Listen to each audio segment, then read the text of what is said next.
Assalamualaikum warahmatullahi wabarakatuh. Selamat pagi dan selamat berjumpa lagi di channel Aksyomatik. Pada kesempatan kali ini kita akan berbagi cara pengujian hipotesis, cara pengujian instrumen ya. Cara pengujian instrumen menggunakan SPSS. Jadi dalam penelitian itu diharapkan atau diharuskan sebuah instrumen itu memenuhi kaidah valid dan reliable. Untuk pertemuan ini saya akan menyampaikan cara pengujian instrumen itu dengan menggunakan program SPSS. Jadi nanti pengujian validitasnya pakai SPSS. Untuk pengujian validitas itu biasanya kita dianjurkan untuk menggunakan rumus Pearson product moment. Jadi nanti dikorelasikan antara item butir dan item total. Jadi ketika sebuah item butir itu berkorelasi dengan item total, maka sebuah butir instrumen dikatakan valid. Sebagai contoh, di sini kita mempunyai 9 butir instrumen yang dimulai dari X1 butir 1, X1 butir 2 hingga X1 butir 9 seperti ini. Dengan menggunakan 40 responden penelitian. Jadi ada 9 butir instrumen dan ada 40 responden penelitian yang digunakan sebagai responden uji instrumen. Jadi nanti biasanya itu ketika pengujian atau penyusunan penelitian nanti ada namanya kelas uji instrumen atau kelas pretest, ada kelas kontrol dan ada kelas pengujian hipotesis. Paling umum seperti itu. Untuk langkah pertama yang harus kita lakukan adalah menyiapkan dulu butirnya. Jadi butir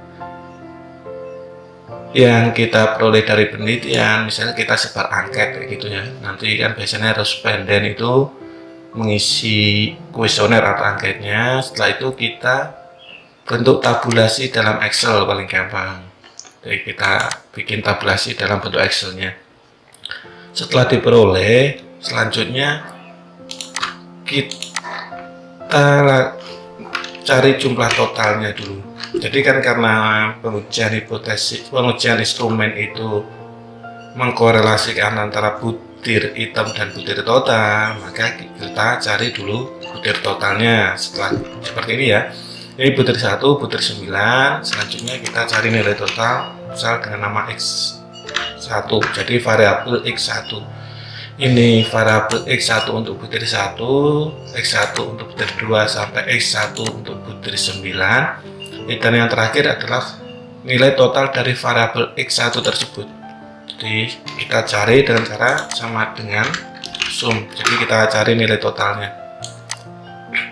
Seperti ini. Untuk terkait variabel X1-nya itu biasanya ada beberapa versi. Ada yang diambil nilai rata-ratanya atau diambil nilai totalnya, tapi yang paling umum itu nilai total. Jadi nanti kalau seandainya di kampus jenengan atau di tempat penelitian jenengan itu menggunakan nilai rata-rata, ya nggak masalah kayak gitu ya. Nanti biasanya hasilnya nggak jauh beda. Selanjutnya kita tarik aja ke bawah setelah seperti ini ya, sehingga kita peroleh nilai totalnya. Setelah tersebut kita buka SPSS, kita, terus kita masukkan, di copy paste aja, ini semua di blok, copy, kita buka SPSS-nya, selanjutnya kita paste, sehingga diperoleh seperti ini. Dan nanti di SPSS secara otomatis dia untuk penamaannya var 01 sampai var 010 seperti ini.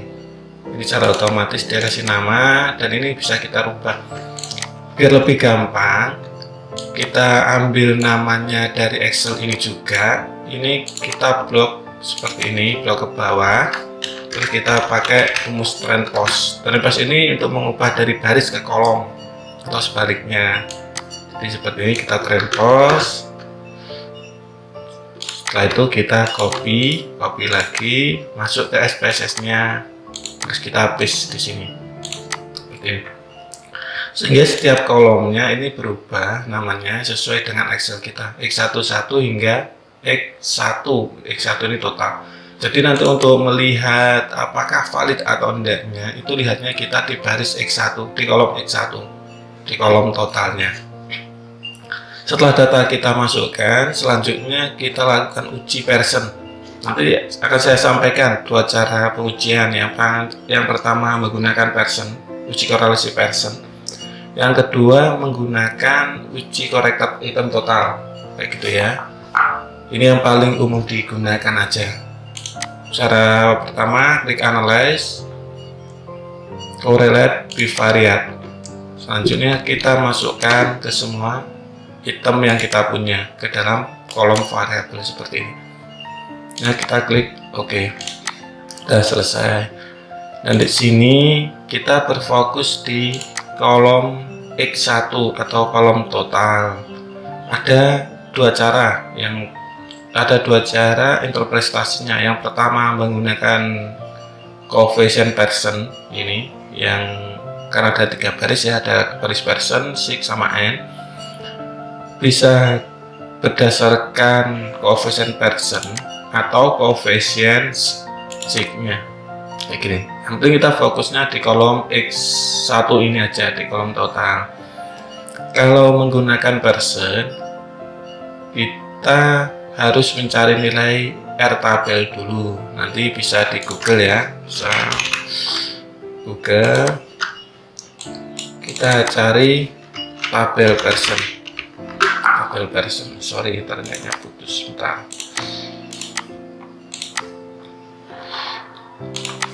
Kita cari tabel Pearson. Sebentar. Karena putus sepertinya. Baik ya. Jadi kita skip dulu untuk Pearsonnya, sorry. Sepertinya ada masalah. Terus untuk yang paling gampang itu kita bisa menggunakan nilai sig-nya. Kalau nilai sig, biasanya kita menggunakan nilai signifikan di nilai 0,05. Jadi ketika nilai signifikansi itu lebih kecil daripada 0,05 atau taraf signifikan, maka sebuah instrumen dikatakan valid. Jadi bisa digunakan untuk mengambil data penelitian seperti itu. Untuk N ini jumlah responden, untuk jumlah responden kita.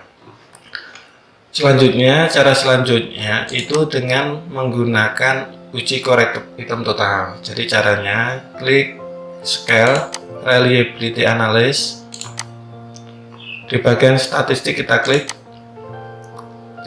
centang scale if item delete, ini continue, terus kita masukkan datanya. Jadi tanpa nilai total ya, hanya X1 sampai X9, nilai total diabaikan. Klik OK.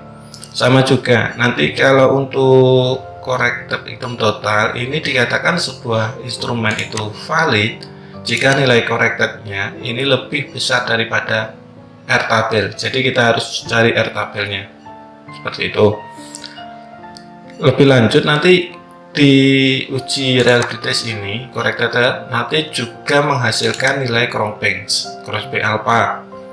Nilai Krombaek ini digunakan untuk pengujian reliabilitas. Jadi sebuah butir dikatakan reliable itu jika nilai Krombaeknya biasanya menggunakan 0,6 atau 0,7. Jika nilai Krombaeknya itu lebih besar daripada 0,6, ada yang 0,7, terserah nanti kaedahnya pakai yang mana sesuai dengan buku yang sampai gunakan atau pembimbing yang minta. Seperti itu. Jadi dari dua langkah tadi kita sudah mengetahui nilai validitas dan nilai reliabilitasnya. Terus ada pertanyaan juga biasanya, gimana kalau butir instrumen kita itu tidak valid, misalnya tidak signifikan atau nilai R tabelnya itu kurang dari koefisien tabel yang kita tentukan. Biasanya ada beberapa hal yang harus diambil, mulai dari instrumen yang harus diperbaiki. Jadi memang diperbaiki, kemudian dilakukan pengujian lagi, atau langsung saja butir instrumen itu dihapus. Jadi misalnya kita punya 9 butir instrumen, terus ada yang nggak valid, butir tersebut itu langsung dihapus, dikeluarkan, sehingga tidak digunakan dalam pengujian hipotesis.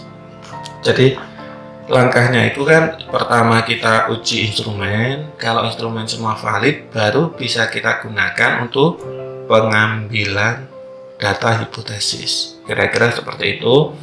Mungkin untuk pengujian validitas dan reliabilitas ya ini cukup. Jika ada kesulitan atau hal yang dipertanyakan, atau mungkin jika ada teman-teman yang ingin dibantu dalam pengujian statistiknya atau metodologinya, bisa kontak kami di nilai yang di nomor WhatsApp yang kita terakan di deskripsi. Akhirul kalam, terima kasih untuk perhatiannya. Assalamualaikum warahmatullahi wabarakatuh.